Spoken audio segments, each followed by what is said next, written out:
Hi friends, तुमची भेंडीची भाजी कशी होते? अशी म्हणजे चिकट वगैरे होते का? तर तशी होणार नाही. मी जशी सांगते त्याप्रमाणे केली तर एकदा नक्की करून बघा. तर बघूया आपण भेंडी काय करायची. आपण चिरून घेतो ना तेव्हा अगदीच बारीक चिरायची नाही. बारीक चिरली की काय होते, ती चिकट जास्त होते. तर आपण थोडी मध्यम आकारातच चिरून घ्यायची. आणि माहीतच असतं सगळ्यांना की भेंडी धुत नाहीत, पुसून घ्यायची. म्हणजे धुवून पुसून घ्यायची फक्त, कारण ही भाजी चिरल्यानंतर धुवायची नसतेच. तर मग आपण ही अशी भेंडी छान तेल घालून चांगली काळी होईपर्यंत भाजून घ्यायची आहे जराशी. आणि मग त्यानंतर फोडणी करायची. फोडणीमध्ये तेल, जिरे, मोहरी आणि कांदा घालायचा.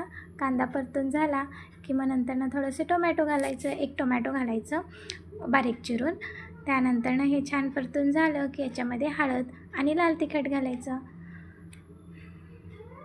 हे दोन्ही घालून झाल्यानंतर आपण जी भेंडी भाजून ठेवली होती तर ती घालून घ्यायची. हे बघा, माझी भेंडी अजिबात चिकट नाही होत.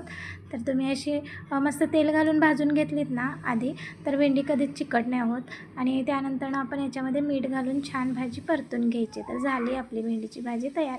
याच्यावर छान मस्त कोथिंबीर घालायची आणि तयार आहे आपली भेंडीची भाजी. आणि किती छान मोकळी सुटसुटीत फडफडीत होते बघा ही भाजी. आणि त्यानंतर एक 5 मिनटंच फक्त झाकण ठेवायचं त्याच्यावरती आणि छान शिजवून घ्यायची. पाणी घालावं लागतच नाही भेंडीला, त्यामुळे ती आपली वाफेवर शिजतेच.